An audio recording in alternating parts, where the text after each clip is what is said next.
옛날에 한때는 우리가 이거 다 외웠었는데, 그죠? 나이가 들고 세월이 가니까 잊어버려가지고. 고린도전서 13장 4절 13절 말씀 우리 같이 있습니다. 사랑은 오래 참고 사랑은 온유하며 시기하지 아니하며 사랑은 자랑하지 아니하며 교만하지 아니하며 무례히 행하지 아니하며 자기의 유익을 구하지 아니하며 성내지 아니하며 악한 것을 생각하지 아니하며 불의를 기뻐하지 아니하며 진리와 함께 기뻐하고 모든 것을 참으며 모든 것을 믿으며 모든 것을 바라며 모든 것을 견디느니라. 사랑은 언제까지나 떨어지지 아니하되 예언도 피하고 방언도 그치고 지식도 피하리라. 우리는 부분적으로 알고 부분적으로 예언하니 온전한 것이 올 때에는 부분적으로 하던 것이 피하리라. 내가 어렸을 때는 말하는 것이 어린아이와 같고 깨닫는 것이 어린아이와 같고 생각하는 것이 어린아이와 같다가 장성한 사람이 되었으는 어린아이의 일을 버렸노라. 우리가 지금은 거울로 보는 것 같이 희미하나 그때는 얼굴과 얼굴을 대하여 볼 것이요 지금은 내가 부분적으로 아나 그때는 주께서 나를 아신 것 같이 내가 온전히 알리라. 그런즉 믿음, 소망, 사랑 이 세 가지는 항상 있을 것인데 그 중에 제일은 사랑이라. 아멘. 읽으니까 너무 좋네요, 그죠? 나만 좋나? 다 좋으시죠? 좋은 김에 외웁시다 그냥. 이번 주일날 탁 외워가지고. 성경에 나오는 사랑의 관한 말씀은 너무나 잘 알려져 있고 유명한 말씀입니다. 근데 뜻밖에도 이 말씀은 성령의 은사, 성령의 은사에 관한 말씀을 다루던 중에 나왔습니다. 전혀 뜻밖이죠. 우리가 고린도전서를 살펴보니까 이제 이 내용을 알게 되는데요. 교회 안에 여러 가지 은사로 인해서 예배가 혼란스러워지는 그런 상황을 다루면서 바울은 사랑에 관한 말씀을 하게 된 것입니다. 고린도전서 12장 마지막 구절에서 사도 바울은 더욱 큰 은사를 사모하라. 더욱 큰 은사를 사모하라고 했습니다. 그래서 우리 모두도 이 사랑을 가장 크게 사모해야 될 줄 믿습니다. 더 나아가서 저와 여러분이 이 하나님의 사랑의 통로가 되어야 합니다. 아멘이시죠? 우리가 하나님의 사랑을 받고 그것에만 우리가 만족해서는 안 됩니다. 내가 하나님의 사랑을 받고 그 사랑으로 인하여 나 혼자 기뻐하고 즐거워하고 만족하는 데만 그치면 안 됩니다. 우리가 그 사랑을 받았으면 그 사랑을 또한 흘러보내는 우리가 되어야 합니다. 그렇게 흘러보낼 때 주님께서 정말로 우리에게 사랑을 부어주신 목적이 이루어지는 것입니다. 오늘 본문 4절부터 7절까지는 하나님이 말씀하신 사랑의 15가지 속성이 나옵니다. 이 속성은 하나님의 속성이기도 하죠. 15가지. 우리 4절부터 7절 말씀 다시 한번 읽어볼까요? 사랑은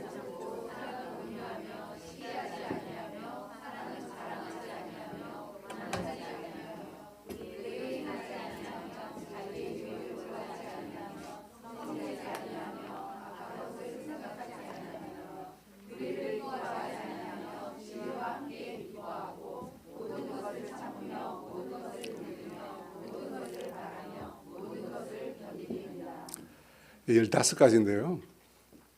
여러분이 생각할 때 방금 읽으셨지만 15가지 중에서 생각해 볼 때 내가 제일 안 되는 사랑, 제일 안 되는 사랑 어떤 거 같습니까? 오래 참는 거? 온유한 거? 오늘 온유 엄마가 와 있는데 이제 온유라는 단어 나중에 살펴보겠지만 되게 힘든 단어인데 알고 지으신지 모르겠어요. 온유 굉장히 힘든 단어입니다. 지금은 제가 조금 제가 판단할 때 조금 나아졌지만 제가 이 사랑의 15가지 중에 제일 안 되는 것 중에 하나는 성내지 아니하며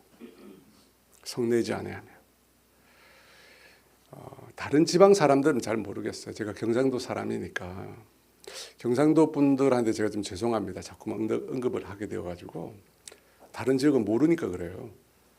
이 경상도 사람들 특히 남자들의 특징 중 하나가 뭐냐면 누가 주변에 아프다, 누가 주변에 굉장히 힘들다 이런 걸 보면 괜찮아? 많이 힘들지? 이렇게 안부를 묻는 게 아니라 어떻게 하냐면 먼저 성을 냅니다. 여러분 주변에 그런 분 보셨어요? 막 화를 내요.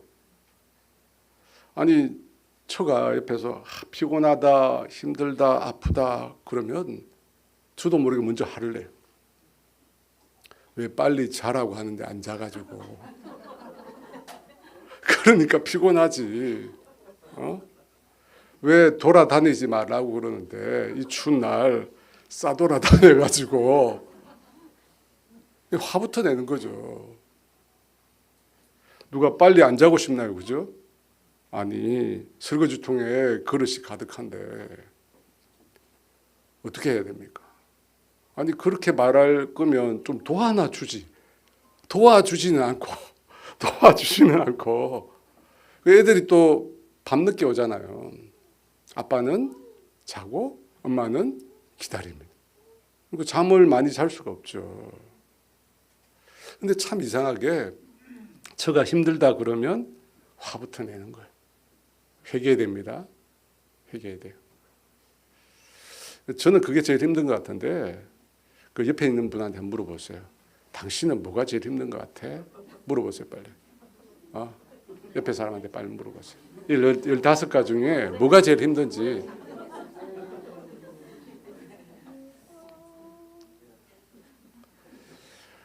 이 15가지 사랑의 속성을 보면 참는 것과 굉장히 많이 연관됩니다. 그죠? 제일 첫 부분이 오래 참는다, 오래 참음으로 시작하잖아요.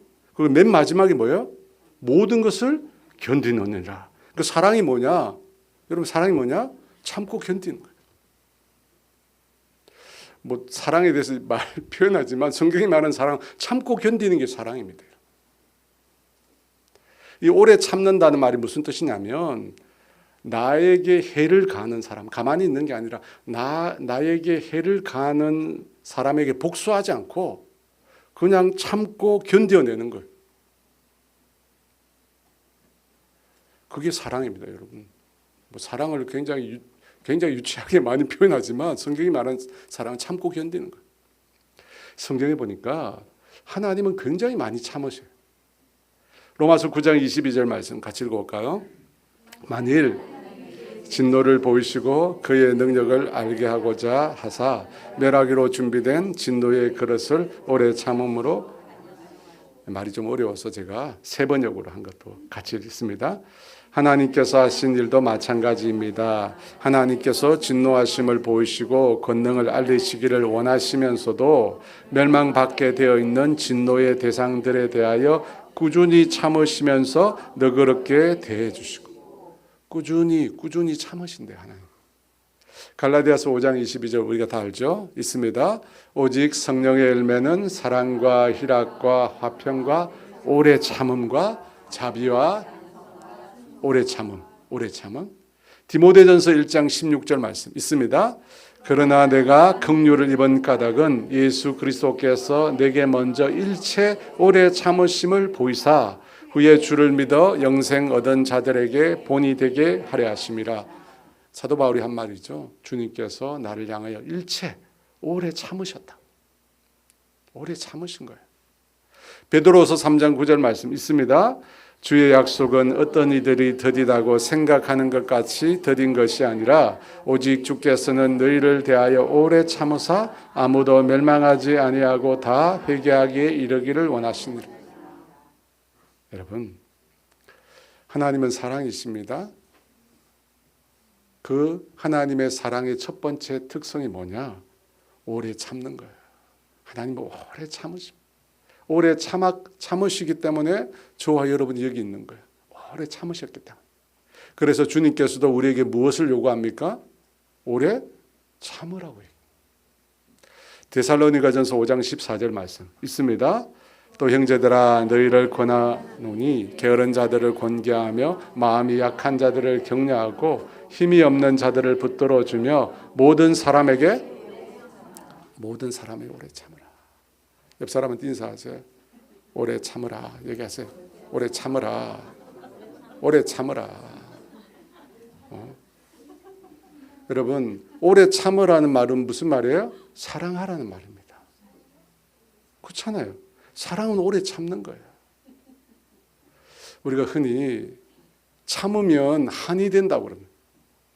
많이 들어보셨죠? 참으면 병이 생긴대요. 암이 생긴대요. 그죠? 참으면 암이 생긴다는데. 그러니까 참아도 어떻게 참느냐가 중요한 거예요. 어떻게 참느냐. 이를 악물고 참으면 치아가 나갑니다. 그렇죠? 이를 악물고 참으면 치아가 나가죠. 여러분, 마음으로 그냥 참으면 병이 생깁니다. 우리가 오래 참아야 되는데 어떻게 참아야 되죠? 주님을 생각하며 참아야 돼요. 여러분, 사도 바울이 고백한 것처럼 나에게 오래 참으신 그 주님을 생각하며 참아야 돼요. 얘기하잖아요. 내가 긍휼을 입은 까닭은 예수 그리스도께서 내게 먼저 일체 오래 참으심을 보이사. 주님이 나한테 오래 참으신 거예요. 오래 참으신 거예요. 그것을 내가 똑바로 알고 인식해야 돼요. 주님이 나를 오래 참으셨구나. 여러분, 혹시 자다가 벼락 맞으신 적이 있습니까? 아무도 없으시죠? 아무도 없으니까 여기 다 계신 거죠. 제가 자다가 벼락 맞았다는 말은 비유입니다. 비유. 너무나 뜻밖해. 전혀 생각하지 못한 일을 당한 거예요. 예전에 어떤 일이 있었냐면 제가 오늘 이해를 돕기 위해서 도식을 하나 만들었어요. 보여주세요. 이거 잘 보셔야 되는데, 여기 A는 담임 목사입니다. A는 담임 목사, 그 다음에 B와 E는 부목사예요. B와 E는 부목사고, CD는 누구냐? 장로님 부부입니다. 이게 무슨 상황이냐면 어느 날 이 B 목사님과 CD 장로님 부부가 A 담임 목사님을 찾아왔어요. 그러면서 이 목사도 함께 들어오라고 한 거예요. 이 담임 목사님 앞에서 이 B씨가 그동안에 일어났던 일을 얘기하는데 보니까 이 B씨가 크게 다툰 거예요. B가 누구라고요? 부목사, C는 장로님입니다. 두 사람이 엄청 싸웠어요. 다투다가 서로 감정이 폭발했어요. 그래서 해서는 안 되는 말까지 하게 된 거예요. 절대 해서는 안 되는 인신공격까지 막 하게 된 거예요. B씨가. 그러던 중에 이 B 목사가 C 장로에게 막 화를 내면서 이야기하다가 갑자기 이 목사를 언급한 거예요. 장로님이 그렇게 하니까 이 목사가 장로님에 대해서 한 말이 다 맞다는 거예요. 그렇죠. C 장로님이 B 목사에게 물었어요. 이 목사가 뭐라고 했는데 물었어요. 그러자 B 목사가 장로님이 독단적이고 장로님이 아나무인이라.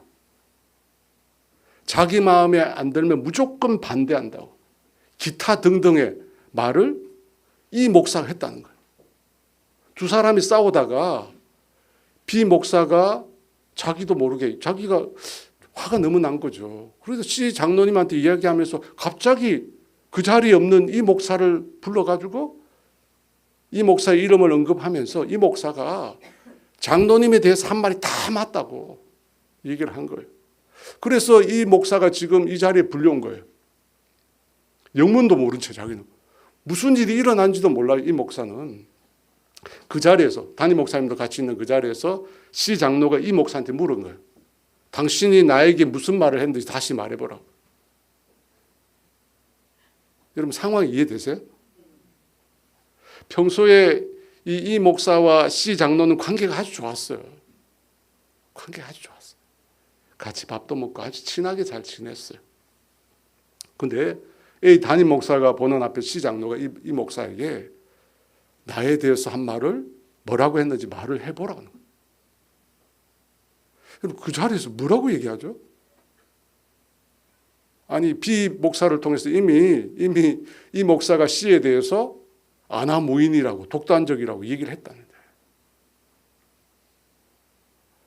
왜 제가 자다가 벼락 맞았다는 얘기를 했는지 아시겠죠? 이 목사가 누구죠? 이 목사가 누구예요? 여러분 제가 그때 얼마나 당황했는지 몰라요. 아니 뭣도 모르게 들어갔는데 갑자기 C 장로님이 나에 대해서 무슨 얘기를 했길래 이렇게 하느냐고 말해보라는 거예요. 얼마나 당황하고 얼굴이 빨개졌는지 모릅니다. 속으로는 비 목사한테 속으로 미친 거 아니에요? 그?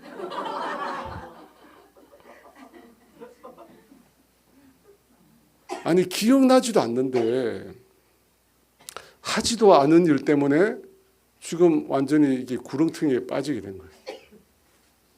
당연히 여러분 우리 여기서 비 목사가 잘못한 거죠, 그죠? 아무리 화가 나도 자기 얘기만 하면 되지 왜 다른 사람을 끄지고 와가지고 그 사람이 그런 얘기를 했다고 얘기를 해요. 나중에 미안하다고 얘기를 하더라고요. 근데 그때 이후로 이 목사는 C 장로를 어떻게 보겠습니까? 볼 때마다 미안하잖아요. 볼 때마다.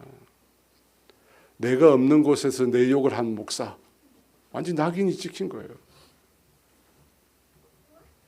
여러분 혹시 이런 상황을 경험해 보신 적 있으세요? 아마 별로 없을 것 같은데 저는 그때 이후로 이 일을 오랫동안 생각했어요. 오랫동안 생각했어요. 그리고 그 상황을 이해하려고 많이 애를 썼어요. 야, 어떻게 이런 일이 일어나지? 그리고 나서 제가 내린 결론이 있습니다. 곰곰이 생각해 보니까 이 B 목사가 그림 내리면 안 되는데 B 목사가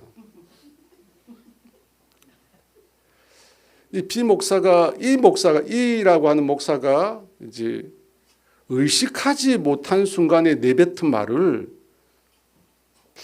듣지 않았을까? 그러니까 제 입에서 이 C 장로님에 대해서 말이 튀어나왔다는 거예요. 튀어나왔으니까 그 말을 한 거 아니에요. 그죠? 물론 안 나왔을 수도 있습니다. 이 목사가 C에 대해서 얘기 안 했을 수도 있습니다. 그런데 생각해 보면 C에 대해서 얘기를 했기 때문에 B 목사가 얘기를 한 거잖아요. 그러니까 제가 했을 수 있어요. 분명히. 그 장로님에 대해서 아주 안 좋은 말을 했을 수 있습니다. 그런데 문제가 뭐예요? 제가 기억을 못 하는 거죠. 여러분, 사람이 있잖아요. 자기가 한 말을 다 기억합니까? 머리를 딱 써보죠. 내가 한 말 내가 기억하나? 하루에 우리가 수만 마디 말을 하는데 일일이 그것을 다 기억할까요? 아니겠죠. 사람이 내가 한 말을 거의 기억 못합니다. 제가 통계를 보니까 사람이 보통 말 많이 하는 사람, 적게 하는 사람 있을 테니까 평균적으로 16,000단어를 말을 하는데 이것을 모두 기억을 하려고 하면 이 뇌가 가지고 있는 에너지가 버티지 못한대요. 쉽게 말해 뇌가 폭발한대요. 다 기억하면. 그래서 뇌가 어떻게 하느냐면 나에게 이득이 되는가? 이것이 내가 생존하는 데 필요한가? 나의 사회관계에 중요한가? 라고 하는 것을 뇌가 판단해서 90%의 데이터는 버린대요. 그리고 10% 미만의 요약본만 뇌가 기억한다. 여러분 그게 뇌가 하는 거예요. 대부분 다 버려요. 대부분 다 버리고 구체적인 내용도 없고 요약본만 뇌가 기억을 합니다. 기억하는 것들 중에 특별히 또 기억하는 게 있는 게 그게 뭐냐면 자기가 상처받은 말, 감정적인 말들을 기억합니다. 그러니까 여러분 우리는 선택적으로 기억하는 거예요. 그래서 우리가 선택적으로 기억하기 때문에 우리의 기억 속에 왜곡이 많아요. 그래서 다 똑같은 얘기를 들어도 사람마다 다 다르잖아요. 선택적으로 각 사람에 따라 기억을 하는 거예요. 더더욱 무엇을 기억 못하느냐면 내가 남에게 한 말을 잘 기억 못합니다. 그죠? 내가 남에게 한 말 잘 기억 못합니다. 여러분 생각해보세요. 여러분 오늘 누구한테 이야기한 거 여러분 기억나세요? 거의 기억 안 납니다.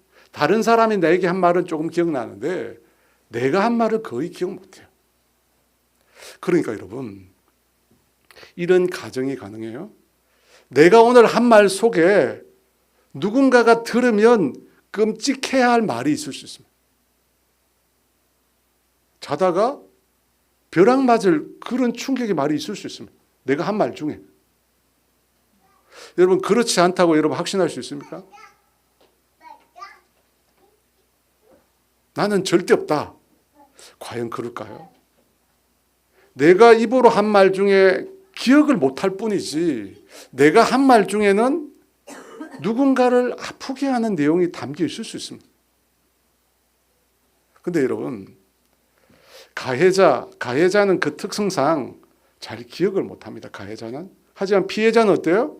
피해자는 잘 기억하죠. 자신이 당한 일은 사람이 잘 기억합니다. 근데 여러분 우리는 쉽게 피해자가 됩니다.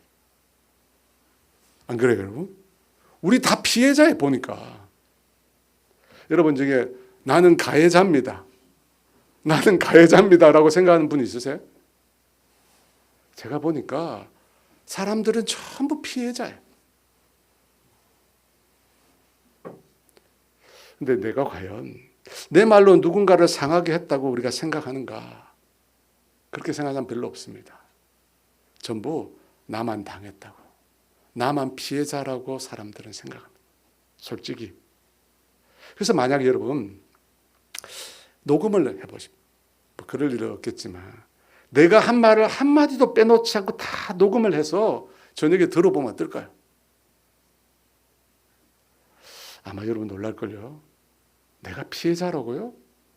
천만에. 여러분 왜 그렇게 되느냐? 인간은 철저히 자기중심주의, 철저히 자기중심주의, 철저히 이기적입니다. 이미 저와 여러분은 많은 사람을 죽였습니다. 수없이 많은 사람 죽였어요. 말로 아마 수만 명 죽였을 수도 있습니다. 그 중에는 한 번 죽인 게 아니라 수십 번 죽인 사람도 있을 거야. 뭐 수십 번 말로 죽인 사람이 있을 겁니다. 여러분 곰곰이 생각해봤어요. 저도 곰곰이 생각해봤어요. 아, 내가 가해자구나. 그 순간에 그 목사님이 실수는 했지만 곰곰이 생각해 보니까 내가 가해자구나. 그 장로님에 대해서는 나쁜 말을 내가 했구나. 여러분 우리는 가해자입니다. 우리 마음속에는 피해 사실, 내가 많이 당했다, 내가 억울하다 이런 거 참 많죠. 근데 내가 해코지한 일도 굉장히 많습니다. 다만 기억을 못해요. 여러분 다만 내가 기억을 안 해요. 못하는 걸 넘어서 기억을 안 한다니까 내가요. 왜냐하면 기억하면 죽거든요. 기억하면 그것 때문에 살 수가 없어요. 그래서 내가 기억을 안 해요. 자기를 방어하려고. 자기를 방어. 사랑하는 여러분, 나를 아프게 한 그 사람은 내 고통을 모릅니다. 나를 아프게 한 그 사람은 내 고통을 몰라요. 나도 마찬가지입니다. 다를 바가 없습니다. 내가 누군가에 대해서 가진 적대감, 미움, 욕, 여러분 그것을 실제로 그 사람이 들었다면 어떻게 될까요? 근데 들었어요? 누가요? 주님이 들었죠. 주님이 들었어요. 주님이 다 듣고 계십니다. 여러분 그것은 죄일까요? 아닐까요? 죄일까요? 아닐까요? 그걸 모르세요? 죄 아니에요. 죄잖아요. 주님이 뭐라고 하셨어요? 마음의 음욕을 품으면 이미 간음했다고요. 마음에 품으면 이미 죄입니다. 마음에 품으면 이미 죄라니까요. 여러분. 나는 내가 지난 여름에 한 일을 알고 있다. 주님이 알고 계세요. 다 알아요, 여러분. 근데 주님이 참으시는 거야. 주님이 참으세요. 참고 계세요. 제가 그 일을 오랫동안 묵상하고 내가 가해자구나라고 하는 걸 깨달았어요. 그때부터 무엇을 연습하기 시작했느냐면 나쁜 말 하지 말자 이 정도가 아니라 내 마음, 내 의식의 흐름 속에도 나쁜 걸 용납하지 말자. 왜냐하면 나도 모르는 사이에 튀어나오거든. 나도 모르는 사이에, 그죠? 나도 모르는 사이에 내가 상한 감정, 내가 다친 감정 이런 것들 나도 모르게 튀어나오니까. 그래서 내 머릿속에서부터 나쁜 것을 아예 빼버리자. 말 정도가 아니라 아예 생각조차를 빼버리자. 근데 그렇게 하니까 답답해요. 막 이게 속에 차가지고 있는데 막 그것까지 안 하려고 막 답답해요. 여러분, 인간은 뒷담화를 좀 해야 되거든요. 그렇잖아요, 여러분. 우리가 뒷담화를 좀 해야지 이게 풀리거든요. 그걸 못 하는 거잖아요. 생각조차 안 하려고 하니까. 여러분, 그 부목사님들이 굉장히 재밌거든요. 왜 재밌는지 아세요? 언제 제일 재밌는지 아세요? 담임 목사 뒷담화할 때 밥 먹으러 갈 때 담임 목사님하고 다 부목사들 자기들끼리 가거든요. 막 가서 뒷담화 계속 하는 거죠. 그걸로 푸는 거야. 목사들하고 다르지 않습니다. 다 그걸로 푸는 거예요. 근데 이 일을 겪고 난 이후에 두려운 거예요. 말은 못 하겠는 거예요. 왜냐하면 내가 뒷담했다가 이 얘기가 돌고 돌아가지고 어느 날 담임 목사님 나를 부르면 어떻게 하지? 막 그런 생각이 막 드는 거야. 나는 기억도 못 하는데 생각도 못 했는데 어느 날 불러가지고 너 이런 소리 했다면서 자다가 벼락 맞는 거예요. 그래서 여러분, 그때부터 노력하게 된 거예요. 마음으로부터 차단하자. 생각조차 아예 차단하자. 왜냐하면 생각을 가지면 마음이 품게 되고, 품게 되면 어떻게 돼? 말로 나오면 돌고 돌아서 다시 돌아오니까 아예 생각을 하지 말자. 생각을. 여러분, 신앙의 고수들의 특징이 뭔지 아세요? 신앙의 고수들 말수가 적습니다. 신앙의 고수들은 말수가 적어요. 왜? 우리는 입만 열면 죄짓거든요. 그래서 말을 아예 안 해요. 생각해 보세요, 여러분. 훌륭한 분들은 말을 안 해요. 말을 안 해요. 답답한데 미칠 것 같은데 그럼 어떻게 되죠? 쏟아내야 되죠. 막 쏟아내야 돼요. 누구한테요? 주님한테 해야지. 주님한테 고주할 미주할 막 주님한테 따지고 주님한테 시비 걸고 주님한테 막 싸우는 거죠. 사랑하는 여러분, 나만 피해를 입었다고 생각하지 마십시오. 피해자 코스프레 이거 그만하세요. 이제. 우리는 피해의식에 너무 붙들려 있어요. 나만 상처입었다. 나만 당했다. 근데 주님의 눈앞에 다 드러나잖아요. 여러분, 내 것도 드러나면 내 죄도 만만치 않을걸요, 아마. 생각으로 지은 죄부터 시작해 다 드러나면 여러분, 나도 만만치 않아요. 그러니까 내가 피해자가 아니라 내가 가해자일 수 있다라는 사실을 받아들이면 억울한 일이라도 오래 마음 상하지 않을 거예요. 나도 가해자구나. 사랑하는 여러분, 사랑은 오래 참는 겁니다. 주님을 바라봄으로 내 진짜 모습을 보는 거예요. 진짜 모습. 나는 용서받을 수 없는 죄인이다. 나는 구제불능이다. 그런 자를 주님이 용서해 주신 거야. 마태복음 18장에 보면 1만 달란트 빚진 종에 대한 비유가 나옵니다. 여러분 무슨 내용이죠? 1만 달란트. 1만 달란트가 지금으로 하면 돈이 얼마냐? GPT한테 물어보니까 3에서 6조래요. 3에서 6조. 3에서 6조예요. 개인이 이런 돈을 사실은 빚질 수가 없죠. 그만큼 죄라고 한 것이 크다는 뜻인데요. 갚을 능력이 없어요. 1만 달란트를. 그래서 주인한테 애원하자 주인이 갑자기 탕감해 줍니다. 그런데 그렇게 탕감받은 그 종이 어떤 행동을 하느냐면 자신에게 100데나리온 빚진 사람을 붙잡아서 그가 애원하는데도 불구하고 감옥에 쳐넣습니다. 그걸 보고 주인이 분노하는 거죠. 사랑하는 여러분, 우리는 어떤 마음을 갖고 있느냐면 내 잘못은, 내 죄는 용서받을 정도가 된다고 착각합니다. 그리고 상대의 잘못은 절대 용서받을 수 없다고 말합니다. 하지만 주님은 이 비유를 통해서 반대일 수 있음을 우리에게 경고하는 거예요. 사실 내 죄가 용서받을 수 없나. 사랑하는 여러분, 하나님께로부터 무한대 용서를 받은 우리는 우리 주변의 사람들의 잘못을 오래 참고 용서할 수 있어야 합니다. 그것이 하나님의 용서를 받은, 용서받을 수 없는 죄인들이 행해야 될 당연한 의무입니다. 당연한 거예요. 저와 여러분이 그런 사랑을 갖기를 원합니다. 아멘? 아멘. 잘하시네. 힘들죠. 힘들어요. 정말 힘든 겁니다. 오래 참는다는 거. 사랑은 오래 참는 겁니다. 나에게 해를 끼치는 사람에게 복수하지 않고 그것을 견뎌내는 것입니다. 근데 어떻게 보면 이 오래 참는 것은 수동적인 것 같아요. 참는 거니까. 그런데 이것과 짝을 이루는 사랑의 속성이 하나 있습니다. 그게 바로 두 번째 나오는 온유라는 것입니다. 사랑은 온유하며. 여러분, 온유가 뭔지 아세요?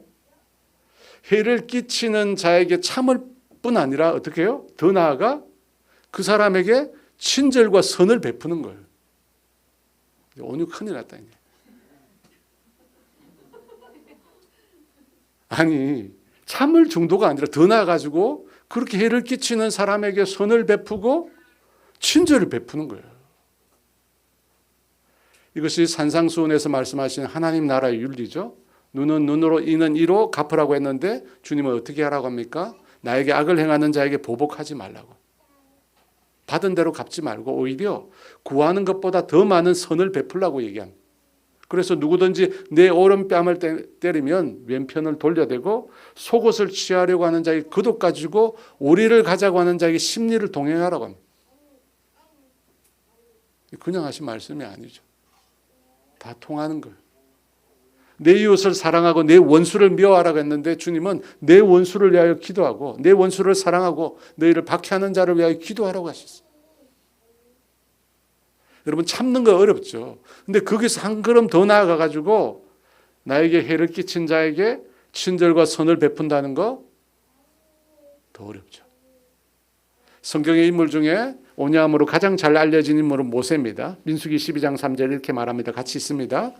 이 사람 모세는 여러분, 이스라엘 백성이 끊임없이 불신앙하고 모세에게 대들잖아요. 근데 모세는 항상 온유함으로 반응합니다. 시내산에서 이스라엘 백성은 금송아지 만들고 우상으로 섬겼습니다. 그때 하나님이 진노하십니다. 그들 모두를 멸해버리겠다고 주님 말씀하셨어요. 그때 모세가 어떻게 반응 보였습니까? 하나님 편에 서서 그들을 멸하는 것이 옳습니다 라고 했나요? 아니죠. 주님이 그러셨어요. 내가 이 백성을 멸하고 너 모세를 통해서 또 다른 민족을, 큰 민족을 일으키겠다고 제안했습니다. 그 말을 듣고 모세는 단호히 그 제안을 거절합니다.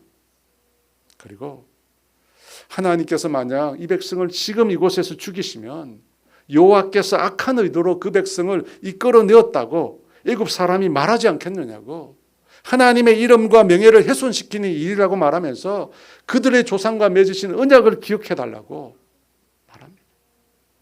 모세는 분노할 수 있는 상황이지만 백성을 정죄하지 않고 하나님과 백성 사이에 서게 됩니다.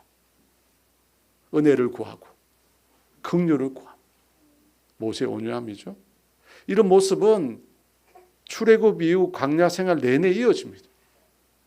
가나안 땅 정탐하고 돌아온 이후에 백성이 하나님을 원망하고 모세와 아론을 공격합니다. 그때 모세가 뭐라고 얘기합니까? 여호와는 노하기를 더디하시고 인자가 크신 분이라 이야기하면서 이 백성의 죄를 사해달라고 얘기합니다. 고라와 다단, 아비람이라는 자들이 반역을 일으킵니다. 모세에 대해서, 아론에 대해서 시기하고 반역을 일으킵니다. 그때 하나님께서 그 주동자와 가족들을 모두 땅을 갈라서 삼켜버리게 하십니다. 그리고 향로를 들고 반역한 250명의 족장들을 불에 태워 죽이십니다. 하나님이 모세와 아론에게 반역한 자들. 근데 여러분, 그런 광경을 보고도 이스라엘 백성이 어떻게 하는지 아세요? 모세를 향하여 이런 말을 합니다. 당신이 하나님의 백성을 죽였다. 백성들이 그런 얘기를 해요. 피가 거꾸로 솟아오를 일이잖아요. 그때 하나님이 또 얘기합니다. 이 회중을 떠나라. 이들을 진멸시키겠다. 그때 모세와 아론이 어떻게 해요? 그 하나님 앞에 엎드려요. 살려달라고 엎드려요. 이 백성을 구원해달라고 엎드려요. 자신의 권위를 짓밟고, 그죠? 짓밟고 자신에게 악을 행하는 백성들을 위해서 오히려 하나님 앞에 속죄합니다. 악을 손으로 갚는 거예요. 민수기 12장에 보면 누이 미리암과 형 아론이 모세를 공격합니다. 구스 여인과 결혼했다는 이유로 하나님이 모세와만 말씀하시냐, 우리와도 말씀하신다. 모세를 비방해요. 그때 모세가 어떻게 합니까? 말을 안 해요. 아무 말을 안 합니다. 변호하지도 맞서지도 않습니다. 침묵합니다. 오래 참습니다. 그러다 하나님이 모세의 누인 미리암에게 나병을 내리십니다. 그때 모세가 어떻게 합니까? 곧바로 그녀를 위해서 기도합니다. 자신에게 상처를 준 사람에게 저주를 퍼붓는 것이 아니라 그를 위해서 기도합니다. 여러분, 이것이 성경이 말하는 온유예요. 받은 대로, 내가 받은 상처 아픔대로 갚는 것이 아니라 도리어 선행을 행하고 축복하고. 여러분, 이것을 온유함이라고 하고 이것을 사랑이라고 표현합니다. 자신에게 해를 끼치는 사람을 위하여 기도하고 축복합니다. 우리가 다 알듯이 예수님께서 십자가에 못 박히셨을 때 어떻게 합니까? 자신을 그 십자가에 못 박힌 자들을 향하여 용서를 간구하십니다. 저들을 사하여 주옵소서. 자신들이 하는 짓을, 무슨 짓을 하는지 저들을 알지 못합니다. 여러분, 자기 잘못을 인정하지 않는 사람들, 내가 잘못했다, 내가 실수했다, 자기 잘못을 인정하지 않는데 그 사람을 용서한다는 거,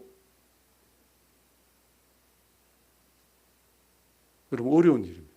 자기 잘못을 인정해도 용서해 줄까 말까인데 우리는 인정하지도 않는데 미리 용서해 주는 거예요. 여러분, 이것이 뭐라고요? 온유예요. 여러분, 이게 사랑이에요. 잘못을 인정하지 않는데 이미 용서해버려요. 유방암이 걸린 분이 있었습니다. 또 조무실 것 같아서 제가 도식을 하나 또 준비했습니다. 편의상 그 유방암이 걸린 분의 F라고 하겠습니다. F 집사님이세요. 그분이 SNS에 자신이 유방암에 걸렸다고 소식을 알렸습니다. 그걸 보고 제가 연락을 했습니다. 예전에 제가 도움을 받은 적이 있어서 그분의 상황이 너무 딱해 보였어요. 그래서 연락을 드렸는데 그 F 집사님이 예전에 다니는 교회를 떠나서 다른 교회 출석하고 있었는데 그 교회에서도 나오게 되었다는 거예요. 그러니까 교회를 나와서 지금 교회를 정하지 못하고 떠들고 있는 거예요. 그런 상황인데 또 암까지 걸렸으니까 여러분, 누가 봐도 딱한 상황이잖아요. 그래서 제가 신방을 갔어요. 상황이 너무 힘드니까 함께 기도해 줘야겠다. 이 신방을 가서 기도해 주게 갔다가 그분으로부터 여러 하소연을 듣게 됐어요. 남편 문제, 자녀 문제부터 시작해서 하소연 듣는데 그 여러 가지 얘기 중에 자녀와 과외 선생님 사이에 생긴 일을 듣게 된 거예요. 그 과외 선생님을 G라고 표시합니다. 그 E가 목사예요, 그죠? F가 유방암을 안고 있는 분, G가 그 아이들을 가르치는 과외 선생님이세요. 집사님이세요. 이 과외 선생님 G로 인하여 자녀가 있는데 자녀들 3명인데 우울증을 앓게 되고 심한 스트레스를 아이들이 받게 된 겁니다. 그래서 이 과외 선생님을 고소하겠다는 거예요. 근데 그 과외 선생님이 누군지 들어보니까 제가 아는 분이에요. 그분이 다니는 교회 함께 다니는, 그러니까 FG가 같은 교회 다니고 있었어요. 그중에 F가 나온 거예요, 이제. 근데 자녀에게 문제가 생기니까 여러분, 몸이 아픈데도 웬만하면 포기할 거 아니에요. 아니, 내 몸이 지금 암으로 이러는데, 근데 자녀에게 문제가 생기니까 이분이 그 과외 선생님을 고소하려고 하는 거예요.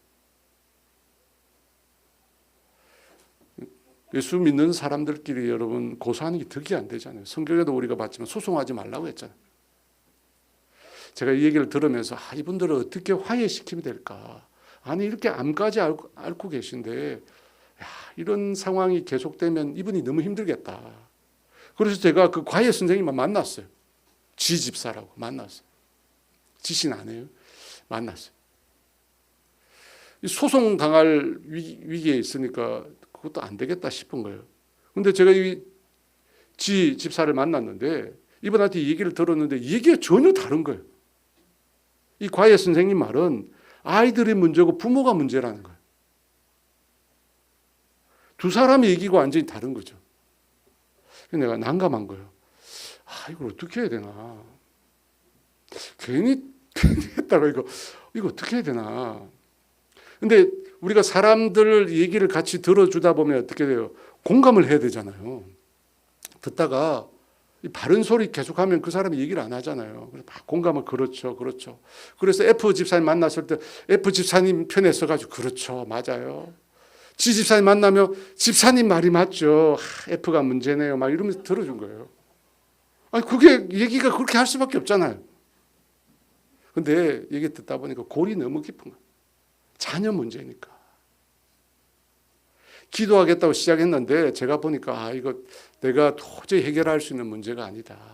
그래서 조용히 내가 기도만 하겠다. 말은 안 하고 기도만 하겠다고 물러섰어요. 근데 어느 날 전화가 왔어요. 유방암을 앓고 있는 F 집사님한테 전화가 왔어요. 무슨 얘기냐면 자기가 고소를 했대요. 고소를 했는데 이 상대방 지 집사님이 자기를 방어할 거 아니에요. 방어하면서 F 목사인 저와 얘기한 것을 녹취해서 제출했다는 거예요. 경찰에다가. 상황 이해되죠?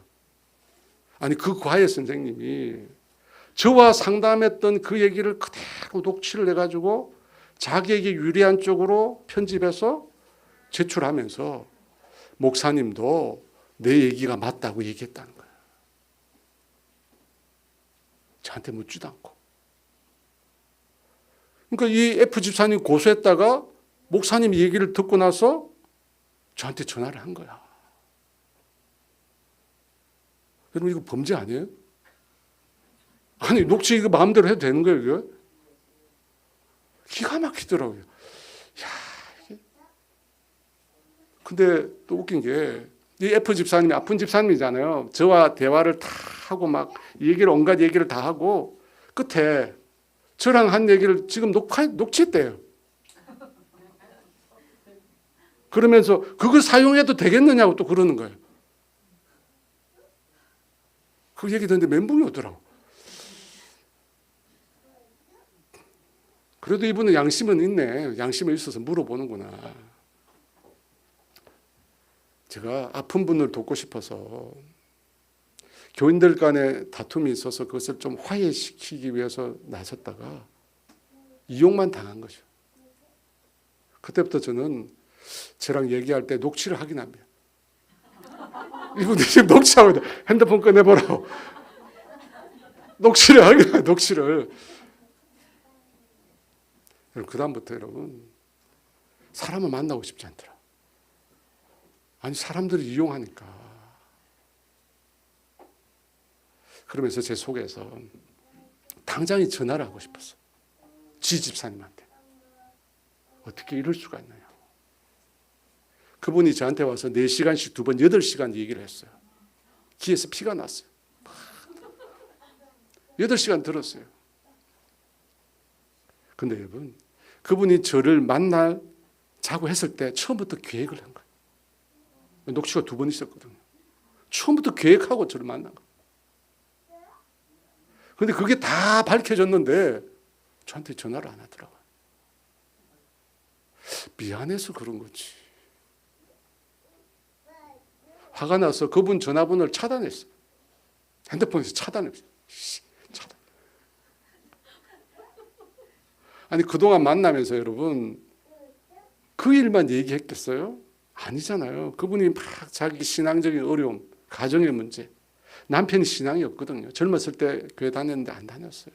막 그런 자기 하소연하고 자녀가 있는데 유학을 갔는데 막 힘든 일이 많으니까 막 기도 부탁을 한 거예요. 그래서 제가 매주 중보기도 했어요. 막 열심히 기도했어요. 근데 기도하고 싶지 않더라고요. 그분 기도 제목이 금요일 날 제 기도 제목 리스트에 나와 있거든요. 다 이름하고 막 나와 있는데 지우고 싶더라고요. 이거 지워야 되네, 말아야 돼. 지워야 돼, 말아야 돼. 근데 혹시 모르니까 연락 올 수도 있으니까 몇 주만 견디자. 연락이 안 오더라고요. 금요일마다 그 기도 제목을 보게 되는데 쭉 이렇게 내리면서 보는데 처음엔 화가 나는 거예요. 근데 시간이 지나면서 어떤 마음이 드냐면 불쌍하다 싶어. 아니, 교회에서는 믿음 좋다고 찬양 막 앞에서 나와서 찬양하고 막 그러는데, 아니, 이분이 이렇게 이중적으로 살면서 신앙생활을 한다고 말을 하면 하나님 보시기에 어떨까 안타까운 거예요. 그래서 다시 기도하기 시작했어요. 금요일마다 다시 기도해요. 전화도 다시 해제시켰어. 전화 오면 받으려고 해제시켰어. 전화 안 오더라고요.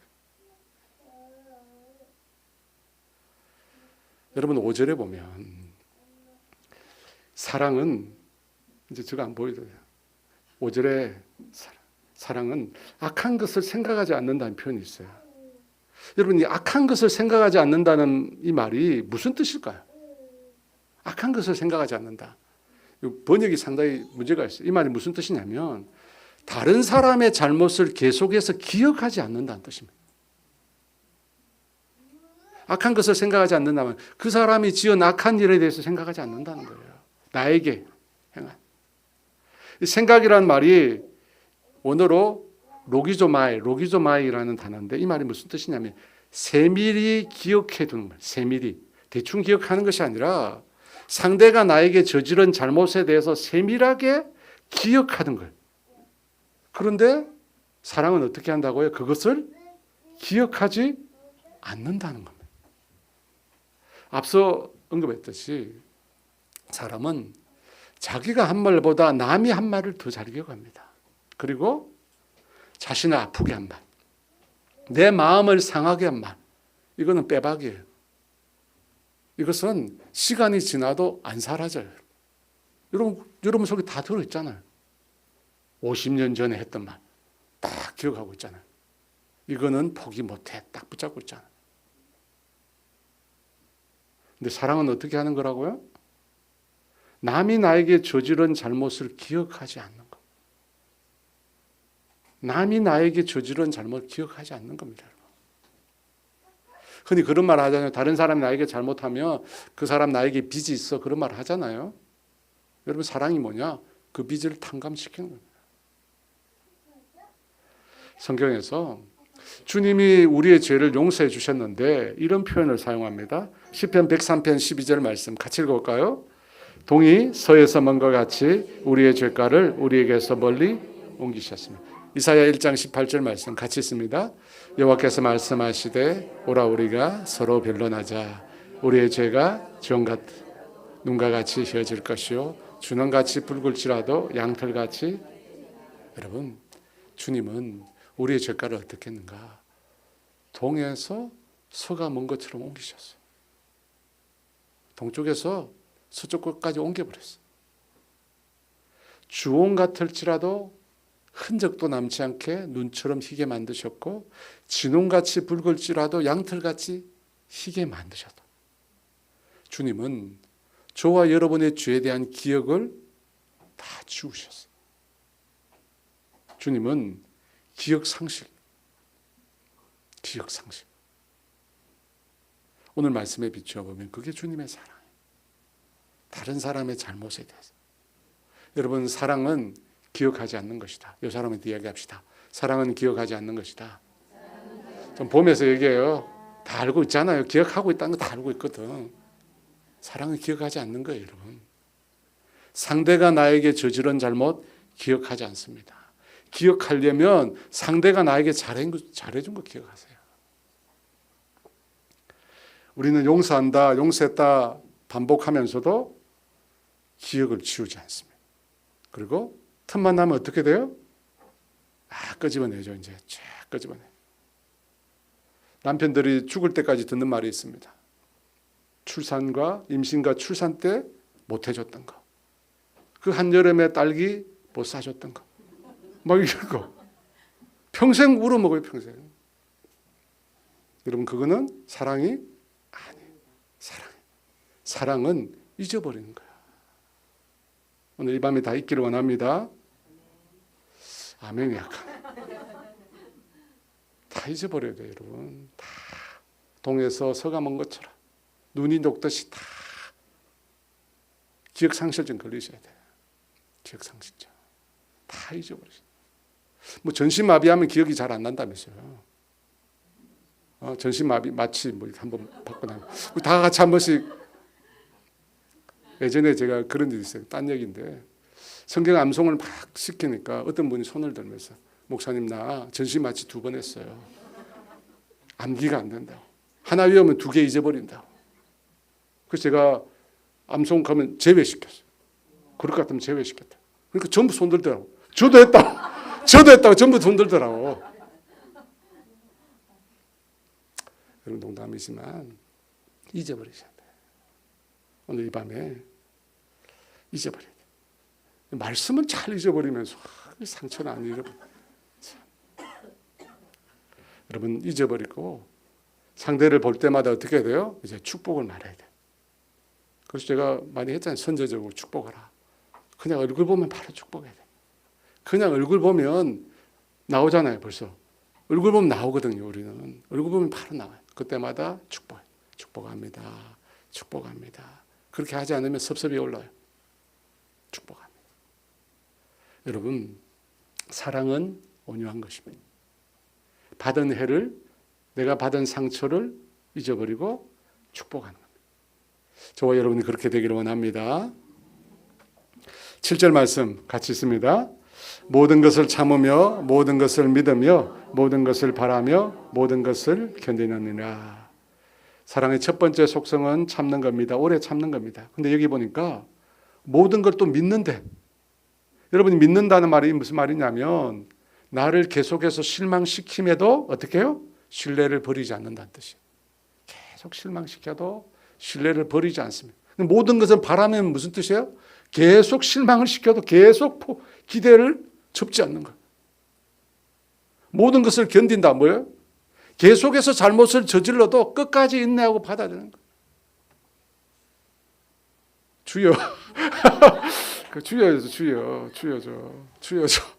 주여죠 진짜. 여러분, 아가페 하나님의 사랑은 내 힘으로 할 수 없습니다. 여러분, 우리가 계속 실망해도 계속해서 그를 믿고 계속 우리를 힘들게도 기대를 포기하지 않는 것은 주님이, 내가 아니라 주님이 그 사람을 놓지 않았기 때문이야.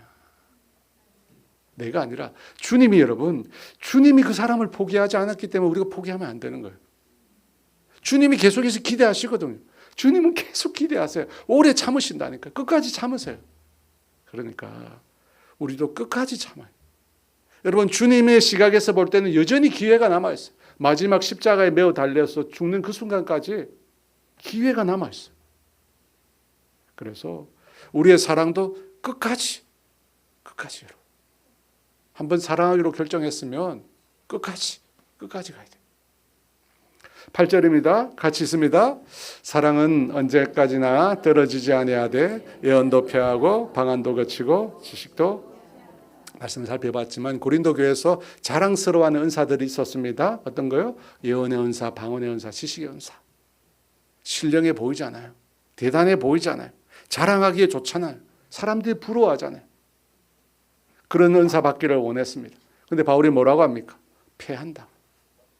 예언의 은사, 방언의 은사, 지식의 은사 아무리 뛰어나도 이 땅에서는 부분적일 수밖에 없고 온전한 것이 올 때는 부분적으로 했던 것이 다 패한다는 거예요.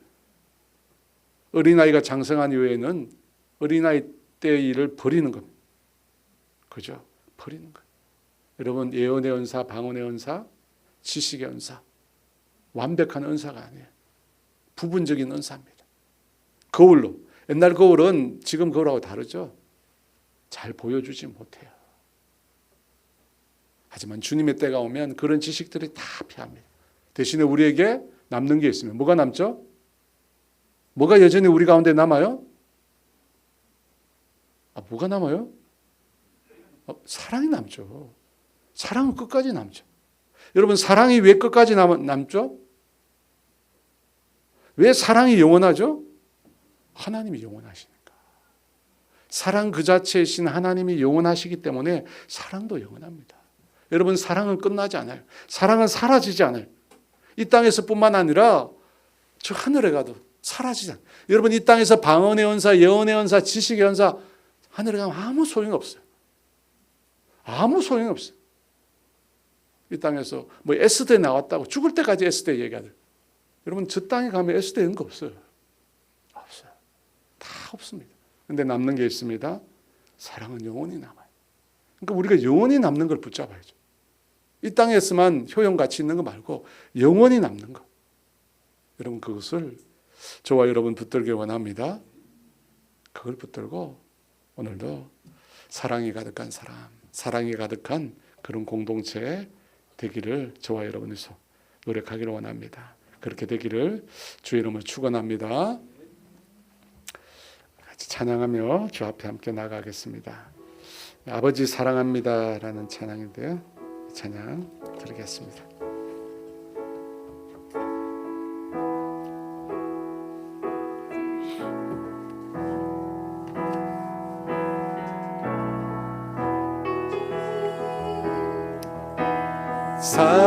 사랑합니다. 아버지 경배합니다. 아버지 채워주소서.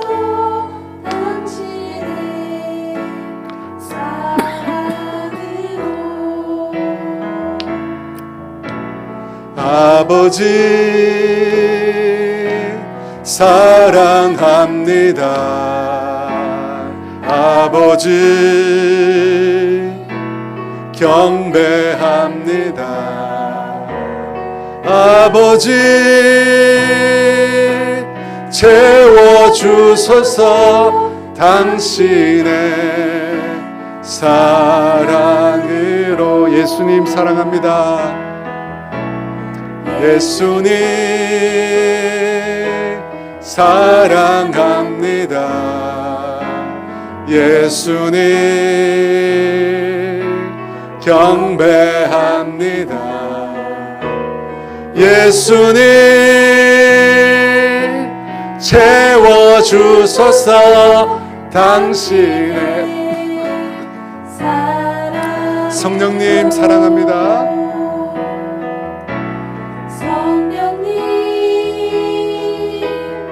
사랑합니다.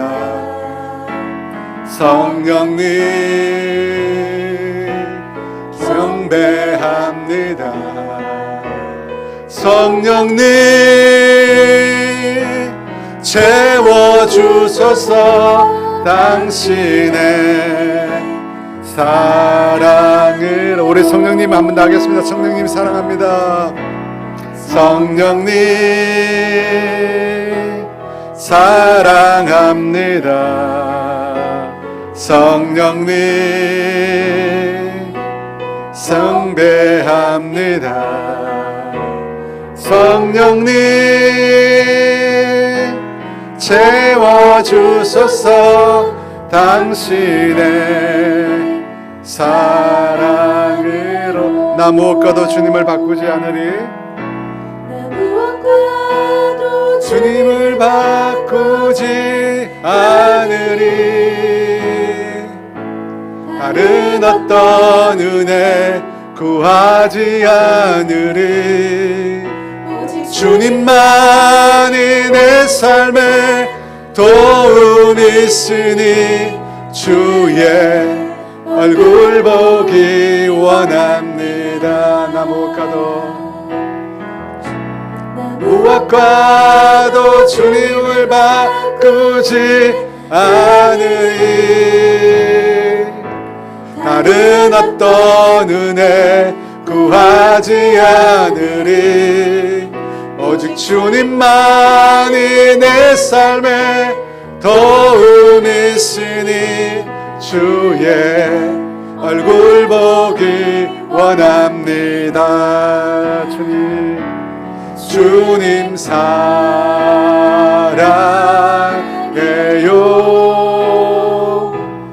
온 마음과 정성 다해 하나님의 신실한 친구 되기 원. 우리 한 번 더 찬양합니다. 나 무엇과도 주님을 바꾸지 않으리. 무엇과도 주님을 바꾸지 않으리. 다른 어떤 은혜 구하지 않으리. 오직 주님만이 내 삶에 도움이 있으니 주의 얼굴 보기 원합니다. 주님 사랑해요.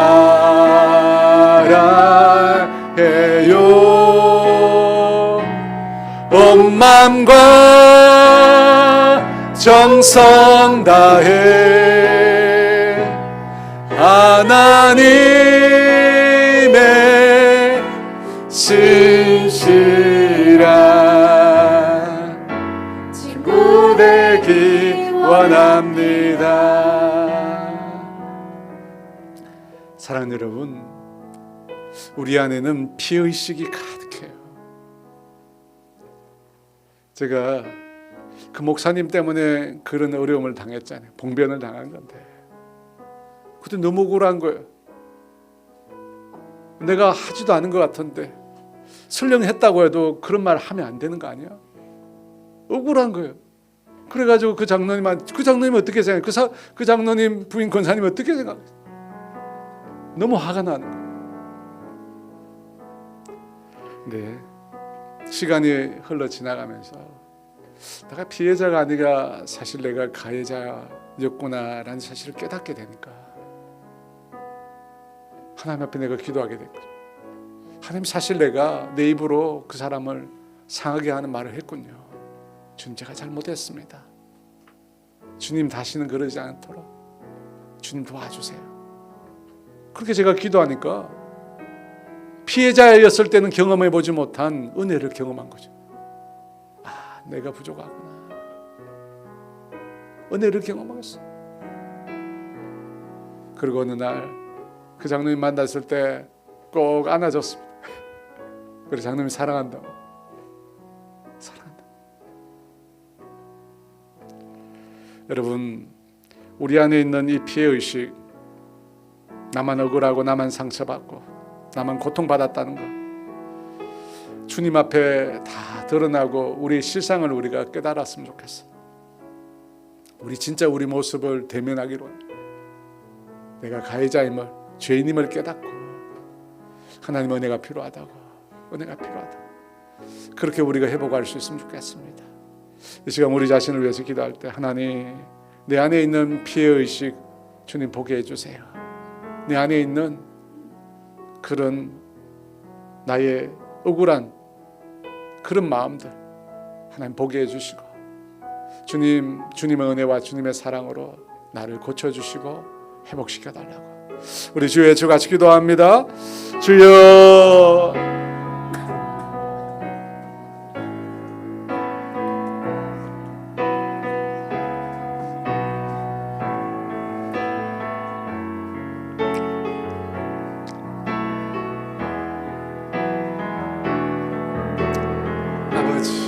아버지 우리 가운데 은혜를 주시옵소서. 하나님 우리 가운데 은혜를 주시옵소서. 아버지 우리 가운데 은혜를 주시옵소서. 하나님 우리 가운데 은혜를 주시옵소서. 아버지 우리 가운데 은혜를 주시옵소서.